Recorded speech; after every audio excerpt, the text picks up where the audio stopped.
Hey, what's up nerds? Welcome back. In this video, we are going to dive into Google Sheets to look at a really cool feature. This is something I can almost guarantee you don't know it exists already. If you do, you're already kind of a Google Sheets ninja and we should be talking anyway. So that said, we're gonna jump right into it.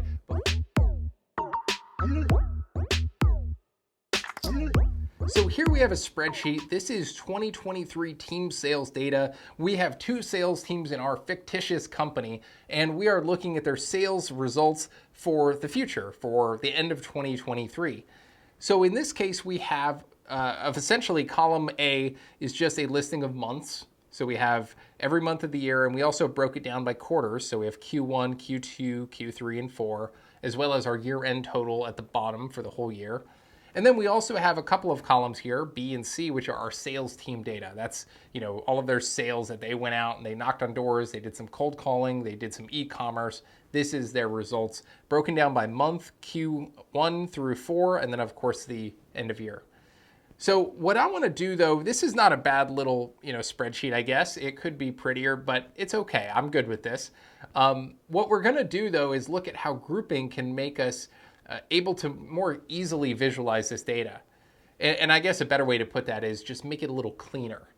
So let's go ahead and look at the first quarter. So Q1 is right here. So Q1 is rows 2 through 4. So what grouping allows us to do is take multiple rows, group them, and then that allows us to collapse them and expand them whenever we need to. So all we have to do to group is we go ahead and select the row, not the cells, but the actual row. So all I do is I click on the row and then I use Shift and the down arrow or up arrow to select the proper row. Once we've done that, we then go up to the View button at the top of the menu and we go down to Group. And then we click Group Rows 2 through 4. As you see, there is a keyboard shortcut as well here if you're interested. I typically use the menu just because I know you'll always be able to find that, whereas you might forget that keyboard shortcut. But of course, hey, if you have a great memory and you want to do it, it is Option Shift. So yeah, my memory is so bad, I already forgot what the keyboard shortcut was in the middle of that last sentence. All right, so we see that we did successfully group these, and we know that because first of all, we see that they're dark colored right here. They're like a dark gray, and we see this little, I guess that's just like a dash, but we see that there, and if we click it, we see that it completely collapses all of those rows 2 through 4.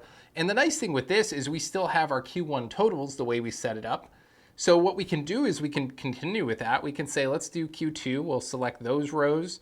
Again, we'll go View, Group those rows. We'll go down and do the next quarter. We'll group those. Of course, now that keyboard shortcut would come in handy. All right, so that's our last one. Let's go ahead and do that one. Okay, so now we can see on the left side of the screen that we have that dash next to each of those groups.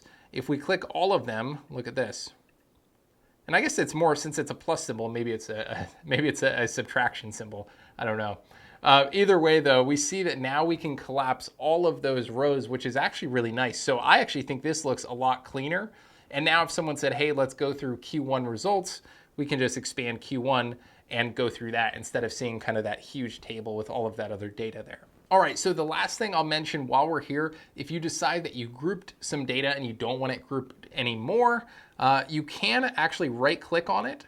And you can just right click on that grouping, I should say, in this case, the plus sign, and you can just select Remove Group. So if we hit Remove Group, it expands those rows back open, and then at that point, they're not grouped, right? We see that the symbol is gone. We can't expand or collapse them or anything like that anymore. We can do that on the others as well and remove those groups. So that's all there is to it. I hope you found this useful. I hope it's something that you can use in your day-to-day job. That said, stay safe and healthy. And until next time, you know what to do. Did you get it? Stay nerdy.